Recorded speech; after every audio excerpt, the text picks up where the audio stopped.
In this series, Herd Strategies President Denise Herd connects with industry leaders and community members to discuss the challenges they face within their fields. Join us bi-weekly to learn all about how they see us.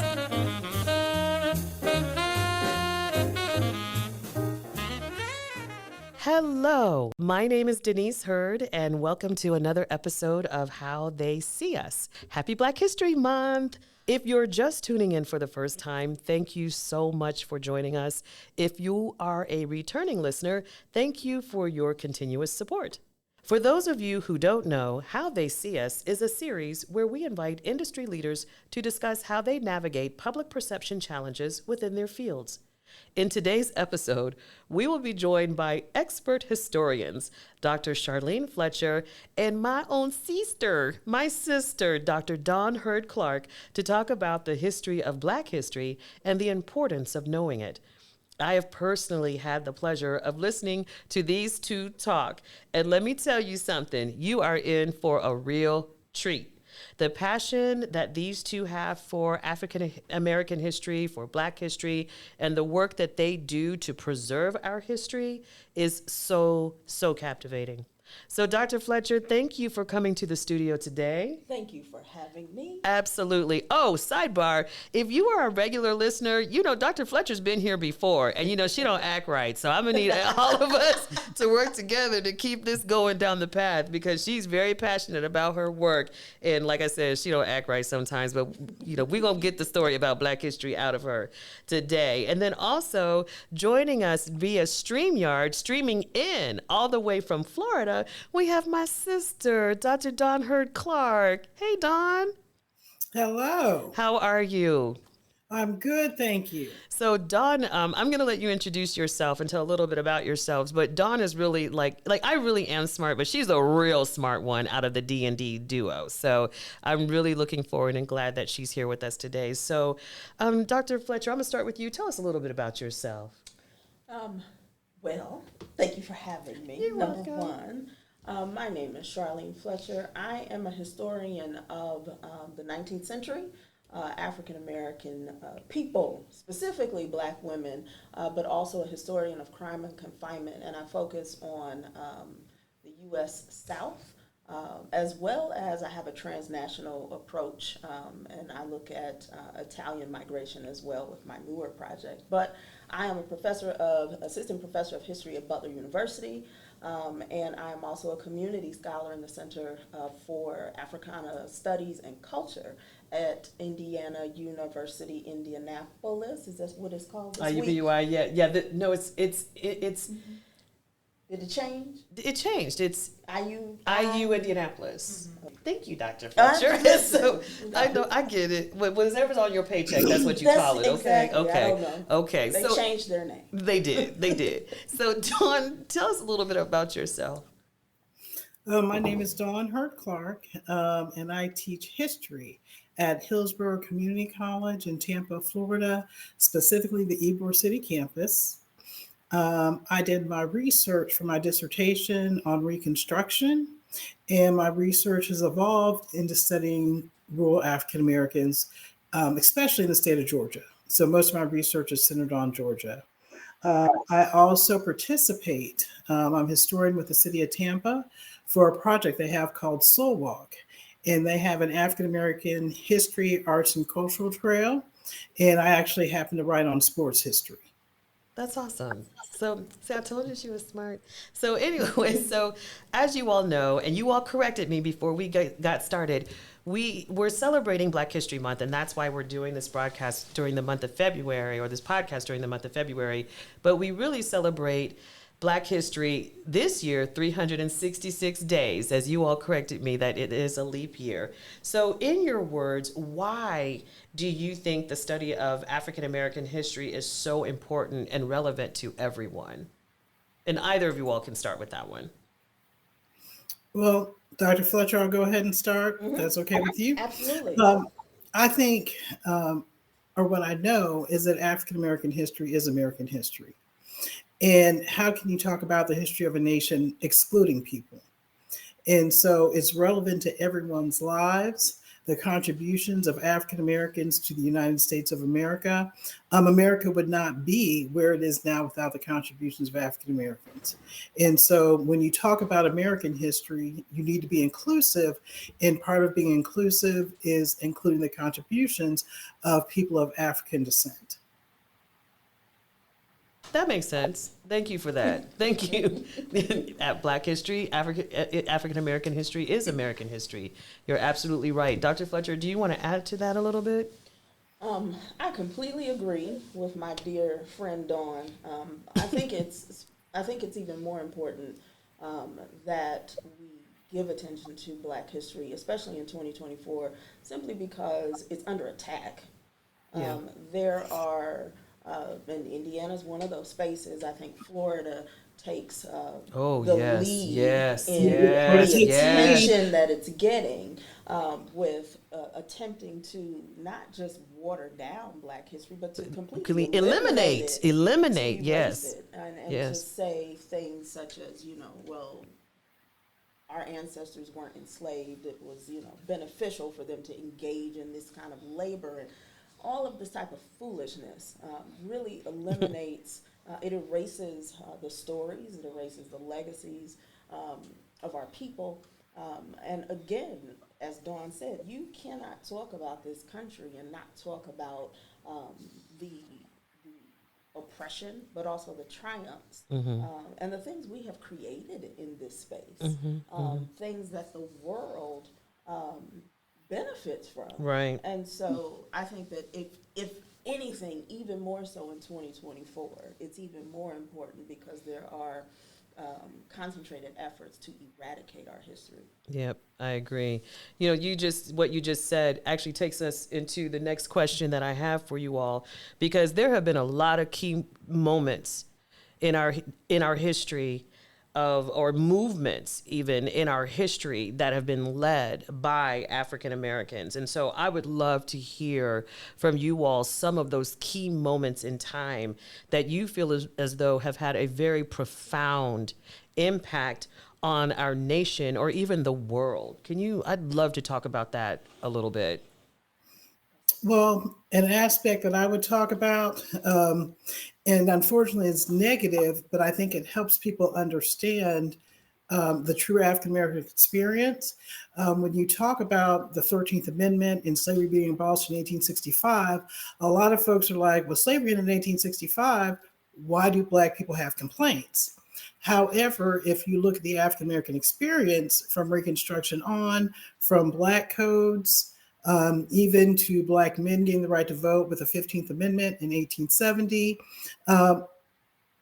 those are going to strip away at African American rights. Jim Crow laws, why they're so crucial, sharecropping, is that they extend well into the 20th century. That is, it extends in Denise, our parents' lifetime. Right. So what they're basically telling those older African Americans is that what they experienced didn't really exist when that is a lie. Right. So just a lot of people are like, slavery ended in 1865.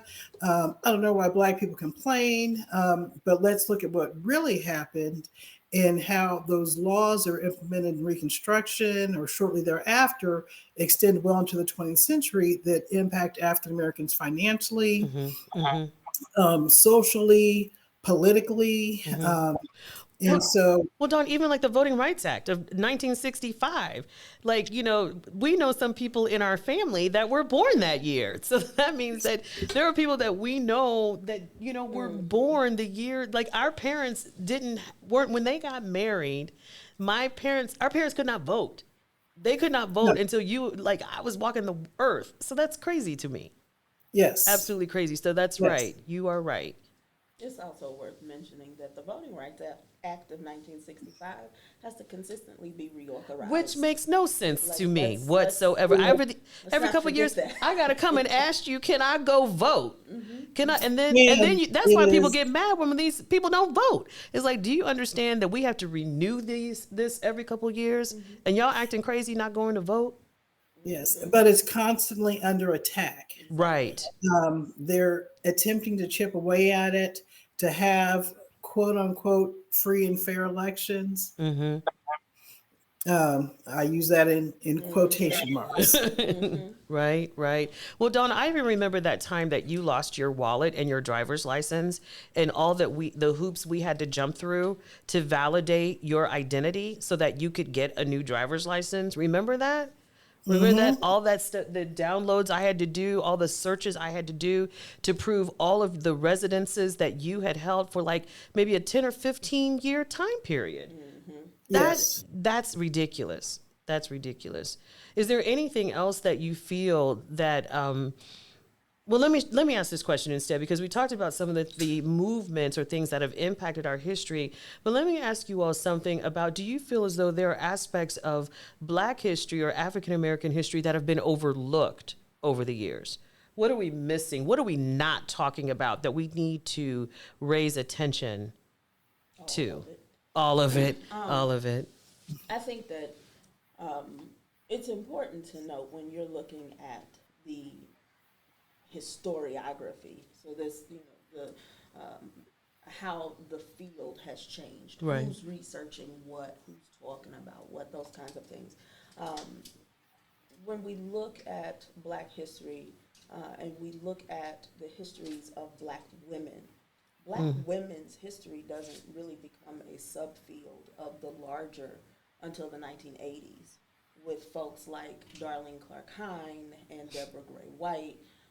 And so there are scholars who are coming into the fore in the past 10, 15, 20 years who are doing more of that work, and more of that work needs to continue, especially when it comes to the history of what I think is one of the things I think is important, the history of Black childhood, Black girlhood. And there are historians who are writing about that, folks like Lakeisha Simmons, who are writing about Black, excuse me, what it's like to grow up Black. And so I think that that is necessary. The other thing I want to say, though, just to go back to what Dawn was saying with regards to the 13th Amendment, where, yes, it's a watershed moment, but if you read the Constitution, and most Americans do not, Right. when you read the amendment says, just like every other amendment to the Constitution, it says that slavery is abolished in the United States and its territories, except for as punishment for a crime. So if you've been duly convicted, this is a potential punishment for you. Also keep in mind that once the 13th Amendment was ratified and put into motion, Section 2 of the amendment says Congress shall have the authority to enforce that amendment, and all amendments say that. Doesn't make a difference what it is. But it's important to note that when that particular amendment was ratified by the states, that's all it said. There were no laws passed in 1865, 1866 to say slavery, it is a crime to enslave someone. Which is why you see issues now that we're talking about at the state level, because while these amendments were put in place, there was no way to. It doesn't become there's a no criminal statute at the state level. No. You don't start to have these conversations until the 1930s, 1940s, because you have so many people that are swept up in the South specifically under things like convict leasing, and then just the horrors of sharecropping. And there are letters in the National Archives in D.C. where Black people are writing to folks like FDR, President Franklin Delano Roosevelt, and they're saying, my loved one is in some turpentine camp somewhere. What is this? I need help. And so it's not until you begin to see these peonage cases in the South where peonage is illegal. You can't confine somebody because they owe you a debt. You can't work them to death because they owe you a debt. It's indentured servitude. Similar. Okay. Similar. You can work yourself out. Indentured servitude has a particular time period. Got you. Typically. Okay. And so at the end of the indenture, And then you're free, which usually never happens, though, does it? That's slavery. Okay, got you. Indentured Got you. servitude, most Okay. of those contracts historically are anywhere from 7 to 10 years. So when you hear people say, "Oh, well, we were enslaved too," you tend to hear that, especially when folks talk about Irish history. A lot of that was indentured servitude. Got you. It's a fixed period of time. Got you. Whereas enslavement is a condition that's imposed for life. Mm-hmm. And so in this country, slavery was codified based on race, and the status was instituted or codified in the 1600s when Virginia was a colony, that the status of your status runs through the mother. So if your mother was enslaved, you too are enslaved. Yeah. And so Right. there's no contract there, because if Right. people enter into contracts. Right. People give consent for Right. contracts. When you're enslaved, you're There's no commodity. right, which is So there's your differences. But anyway, I hope y'all were taking notes. That was a lot of That was a lot. information. That was a lot of good knowledge that she just dropped down on you. So I hope y'all were paying attention. If not, hit rewind, hit pause, go out and get some line paper and your crayons, hit rewind, and you start taking notes and write this stuff down, because this is better than any classroom education we could ever get when it comes to our history. So thank you for that. That Get your was crayon. your crayon. Sometimes you need a crayon get to your just bring. red, black, and your Your green pen. pen. You gotta get your red black green pen. Okay. Say it loud. I'm black and I'm proud. So, Dr. Hurd Clark, is there anything else you'd like to add to that? Because that was a wonderful, wonderful walkthrough and clarification of these words that we all kind of use interspersed when we are talking about Black people and our history. So is there anything else you'd like to add to that narrative? I'll elaborate a little bit on sharecropping. And with sharecropping, what people were sharecroppers, and there were white sharecroppers. Mm-hmm. Majority of them are going to be African American. Mm-hmm. What they hope they do and how sharecropping works is you work somebody else's land, and then what you do is you split the crops. Mm-hmm. And I talk about in my classes how with a sharecropping contract that's going to emerge after 1865, folks who are just coming out of slavery, if you sign a contract and you don't know how to read and you can't do math, do you know what you're signing? Mm-hmm. And if you don't know how to write your name, an X is a legal signature. So you write your X, because you could negotiate one thing, like I'll get 30%, the landowner will get 70%. But all that matters is what's written in the contract. And if you cannot read and you cannot do math and you sign your X, you are legally bound. And there are instances of sharecropping contracts still being in existence, because what it ends up being is a cycle of debt. Because usually you have to borrow from the plantation store until your harvest comes in. On the plantation store, the prices are high, the interest rates even higher. So in a nutshell, what you do is you end up in debt. There are Okay, now wait, say that one more time. I would say that because some of us are modern day sharecroppers, if you think about it. If you really keep it 100, if you keep it 100, even though you read it, did you understand what you read and what that meant and what that interest rate meant and how long you would be obligated and how much more you would be paying than what you borrowed? So there's a real updated modernization form of sharecropping that we as Black people are living through right now. So go back and explain that one more time, and then take us back into what you were talking about. You have a landowner, and it's usually going to be former slave owners who have these plantations, but they no longer have their enslaved Africans to work for free. Right. And I will say, I think the history of America is tied to labor, and we are always in search of free or cheap labor. Right. So for white folks who had plantations in the South, after 1865, they don't want to pay for labor that they've had free for 400 years. Right. So how can we develop a system so we have free labor continuously? And sharecropping is going to be part of the way they did so. So you had a landowner, and then you have folks who need work. So the landowner and the sharecropper enter into an agreement with each other. Usually the split 60-40, 70-30. But what's going to happen to a lot of freedmen, since they could not read and write and do math, they negotiated verbally one contract. And something else was written on the paper. That's right. What's written on the paper is what's Mm-hmm. going to be legal. Mm. And so you can't read and you can't do math. And so you mark your X. You've signed a sharecrop that gives the landowner 95%, the person doing the labor 5%. Mm-hmm. Mm-hmm. And what you're going to see with most of these sharecroppers, even though people tend to have their own gardens, um, slaughter their own animals, you still had to get certain provisions like coffee, flour, cornmeal, sugar, things of those natures. You would get them from the plantation store. Mm-hmm. In the plantation store, the prices are incredibly high. Mm-hmm.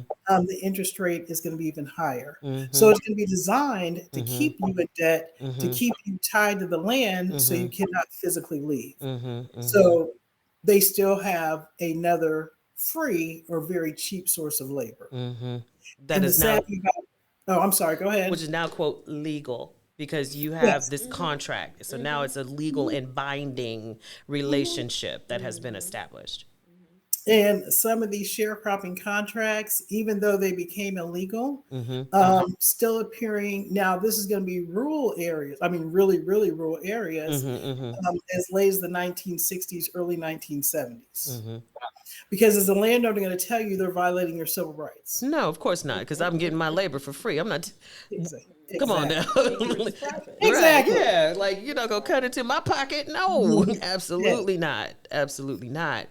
Thank you for that. Thank you both. Thank you both for opening this conversation, having and explaining that to us because, like you said, Black history is American history, but I don't remember sitting in a classroom and hearing what you all just described explained in that way. So thank you for that. We have a few minutes left, and so I'm going to put out a question to you both, and I'm going to use the rest of the time we have together to talk about this because we are seeing an attack on our history. We're seeing an attack from all different directions, from a legislative perspective to a community perspective, from a healthcare perspective. Everywhere we're seeing these attacks on Black history and the accurate portrayal of our history.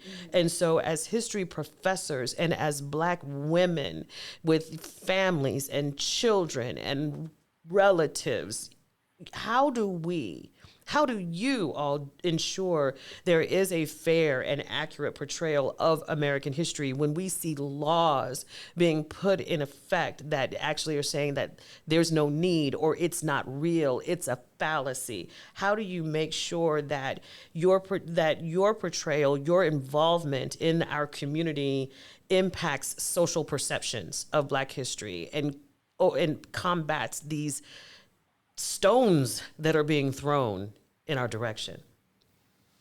There's a quote I saw it on the internet one day, and I love it, and I live by it, and I hold other people account with it. If you wanted someone to write fondly of you, you should have behaved better. I like that. I don't know. I saw it online, so I don't know who said it. But if you wanted someone to write fondly of you, you should have behaved better.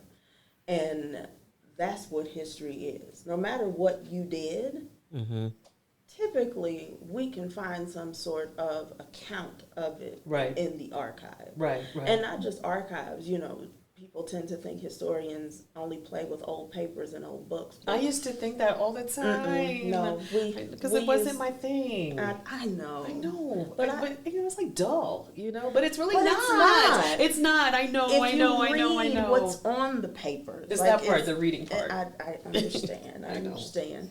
But it's not just the papers or the books. People leave behind stuff. Everything Well, yeah. that is sitting here in front of us, it's material culture. Right. And you can learn things from the stuff that people actually once had. And so when people like to challenge and say, "Oh, it wasn't slavery, it was forced labor, it was a special kind of labor," or what have you, we have plantation ledgers. We have slave narrative, enslaved narratives. We have all of these things, and I think what's important is that people understand there is a difference between history and memory. It is not the same thing. That's right. History is a chronological series of events that you can back up with physical evidence. This is what happened. Right. That's the documentation. That's the documentation. Those are those ledgers, those Senate records, Right. those vital records, census records, all of the things that we use to piece together these broader stories of what happened. Those are those blueprints of the Middle Passage where we see the Absolutely. bodies underneath the bowels of the Absolutely. slave ship. Exactly. That's history. So right. when you tell me slavery wasn't a thing, but I can show you Right. that this took place, I think that we still have to just be brave and vigilant enough to continue to push that forward and to fight back against the shenanigans that the legislature and other conservative groups put forward, because what you learn in school tends to be the narrative that they put forward. Well, it's interesting that you say this. Of course, Dawn, you weren't born yet, probably, but I was really little. I mean, a little girl, and mommy and daddy told me a story as an adult that I came home from school and they did how they were, like, what did you learn in school today? And so they asked me that at maybe 5 or so. And my response was, I learned Martin Luther King was a communist. So, that.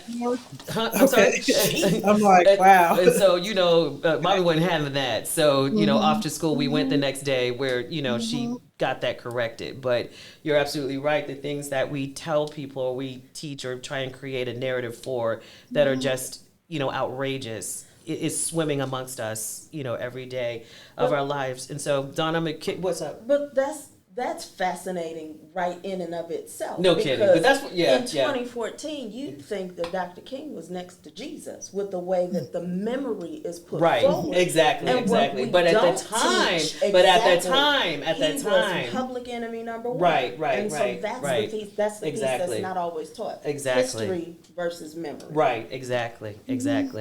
Dawn, is there anything you want to add to answer that question in the few minutes we have left? I would just say when students take my class, my American history class, it is infused with all histories, including African American history. Thank you for doing that. And thank you for being courageous and doing that also. Thank you. And I will say it is incredibly courageous in the state of Florida now. Yes. Because in the state of Florida, we'll be praying for you, girl. it can be controversial.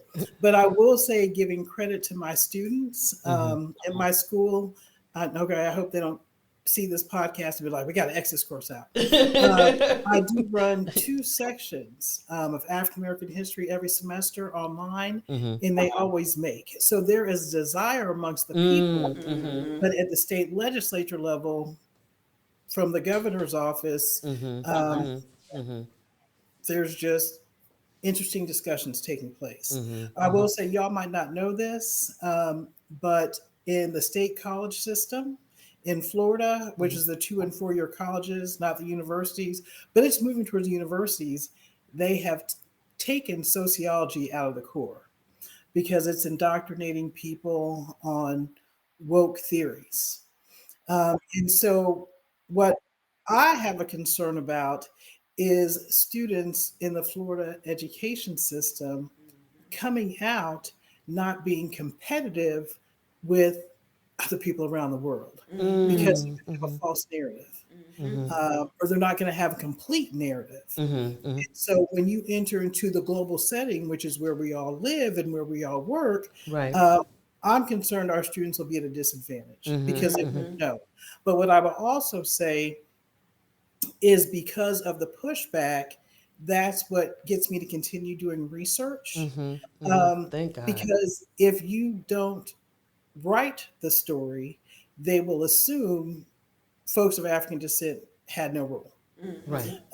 And so that's what gets me continuing to do research about these individuals who are absolutely fascinating, making huge contributions. They might be in the local community, but huge contributions. So not necessarily just on a national scale. But if you don't write that story, they will assume, and you know what happens when you assume, they will assume that Black folks had no role, which is a false narrative. Right. So I hate this. We have run out of time. We are literally I'm getting like all kinds of signals around me that I have to wrap up this conversation, but I know that we could go for days talking about this. And so I just want to take a moment to thank both of you all for your courage and for your commitment to researching and documenting and uncovering these stories. And I thank you for your commitment to the classroom and to education and making sure that these students that are coming through get this American history taught and told to them the way that it should have been taught and told and explained since day one.